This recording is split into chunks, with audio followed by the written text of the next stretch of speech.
tendría en primer lugar la palabra el portavoz del Grupo Parlamentario de Ciudadanos, el señor Díaz Gómez Guillermo. Gracias, presidenta. Gracias, señor ministro, por su comparecencia hoy otra vez.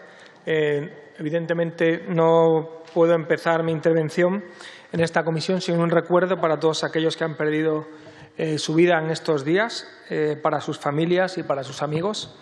Nuestro ánimo a todos aquellos que luchan por sus vidas ahora mismo contra el coronavirus y nuestro reconocimiento a todos los profesionales en los múltiples ámbitos en que se da el combate contra esta enfermedad.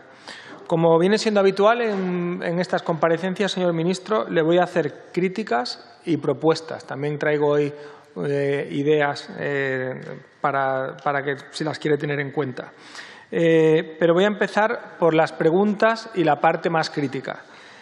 Al final nos hemos tenido que enterar por la prensa de la empresa que vendió los tests defectuosos que al principio de todas las medidas que se iban tomando por esta pandemia.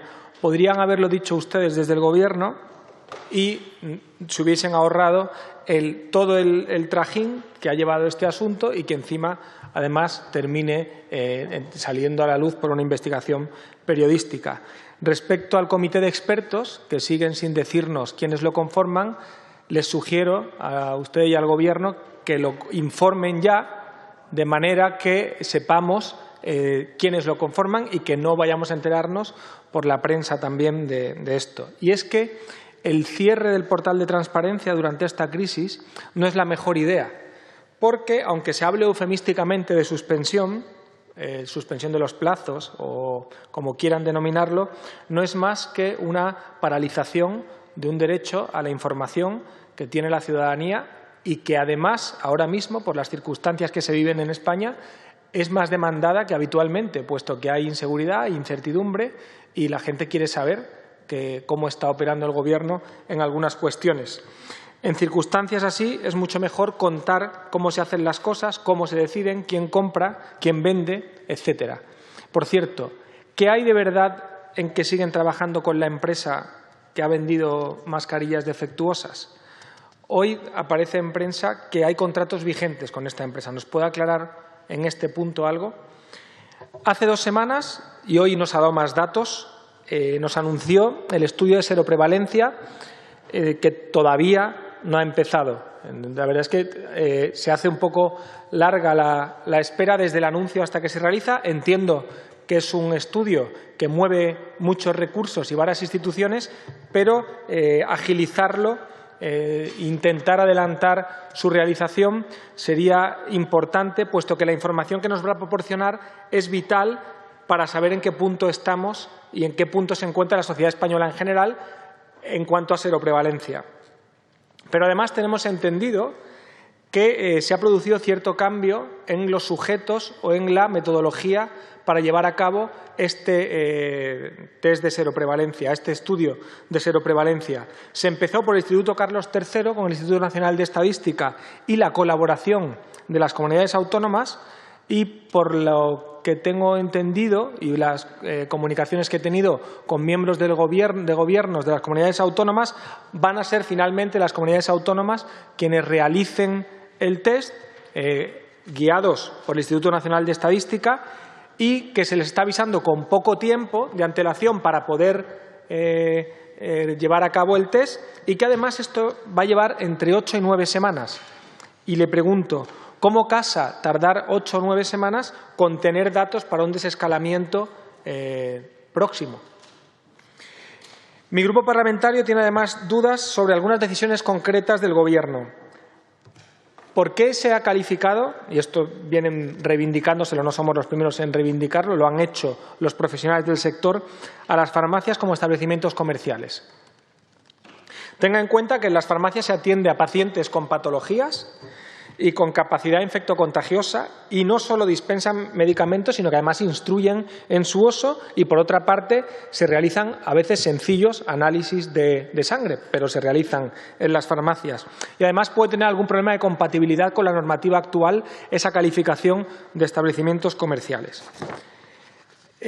Por otro lado, tiene una derivada laboral, que es el hecho de que puedan tener dificultades a la hora de, en caso de contagiarse en la farmacia, que se les sea reconocida el COVID-19 como una enfermedad profesional, circunstancia que se repite en el caso de las Fuerzas Armadas y de las Fuerzas y Cuerpos de Seguridad del Estado y funcionarios de prisiones, al no ser considerados grupos de riesgo del COVID-19. Le insisto, ya se lo dije en una comparecencia anterior, que reconozcan a estos grupos de manera que puedan ser reconocidos en caso de infección como enfermedad profesional o en acto de servicio, en función del colectivo del que estemos hablando, y que si desgraciadamente se da el desenlace fatal del fallecimiento, que ese fallecimiento tenga la cobertura que tiene el que se produce en acto de servicio.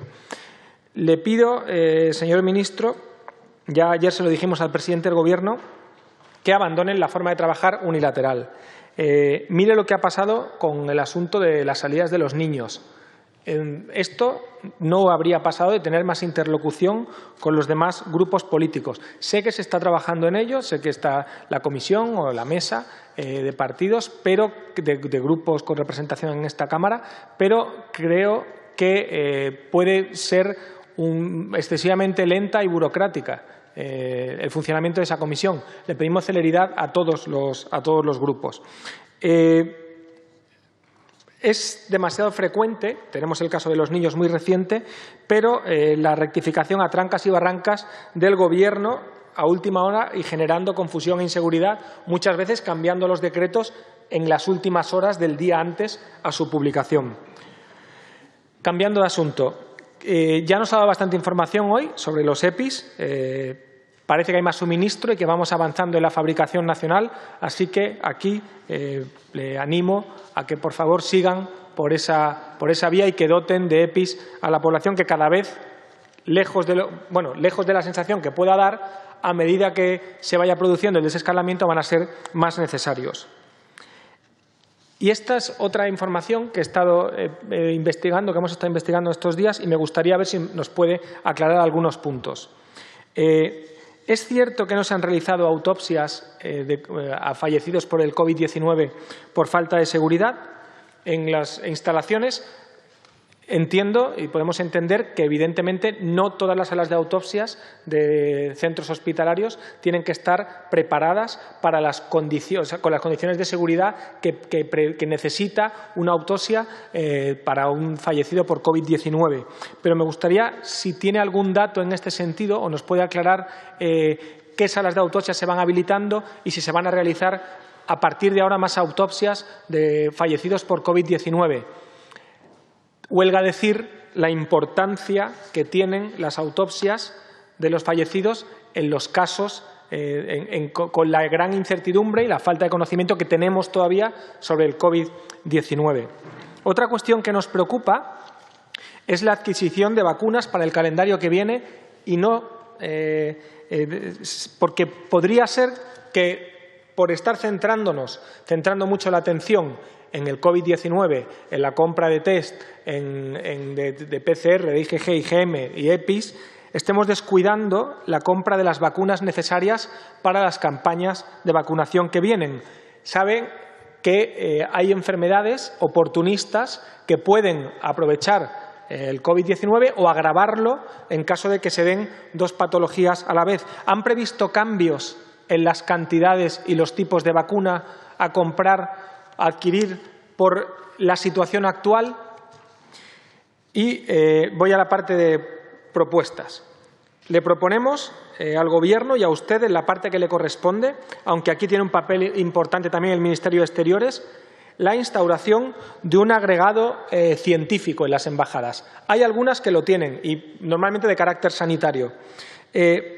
Pero lo hay cultural, lo hay militar, lo hay comercial, y creemos que incorporar la ciencia a las relaciones internacionales sería una vía a estudiar, en este caso especialmente en la rama sanitaria, y que podría agilizar la información, el flujo de información con los demás países. Una embajada hoy en día, en el siglo XXI, no está completa si junto a nuestras letras, cine, artistas, gastronomía, deporte o empresas, no está nuestra ciencia. Imagine lo que sería contar con esta estructura. Francia, por ejemplo, la tiene. Por otra parte, nos preocupan y mucho multitud de casos que han quedado en tierra de nadie en la protección frente a la crisis y que afecta además al sector sanitario de manera especial. ¿A qué me estoy refiriendo?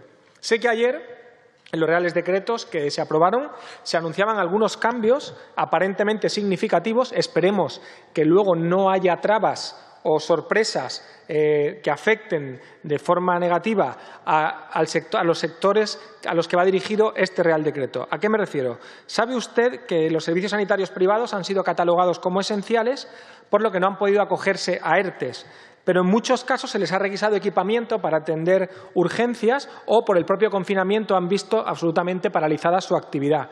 Sé que tiene usted en su poder una propuesta que le ha hecho este sector. No los olvide. Sé que es una propuesta razonable. Permitan que se acojan a los ERTEs en su totalidad y por causa de fuerza mayor, porque si baja significativamente… Voy terminando, presidenta. Sí, tiene que terminar, que se le ha acabado el tiempo. Termino con nada, me queda un párrafo. Si usted tiene en cuenta que la paralización de la actividad se está produciendo por el COVID-19, no puede ser asemejada a una paralización por causas económicas. Lo mismo ocurre con los odontólogos, que además tienen una reincorporación difícil en el futuro cuando pase todo este periodo de confinamiento, puesto que son un colectivo especialmente vulnerable por sus condiciones de trabajo al contagio por COVID-19. Muchas gracias, ministro, y gracias, presidenta, por su generosidad. Muchas gracias. Tiene la palabra el portavoz del Grupo Parlamentario Vox, el señor Estima Normedillas Juan Luis. Muchas gracias, señor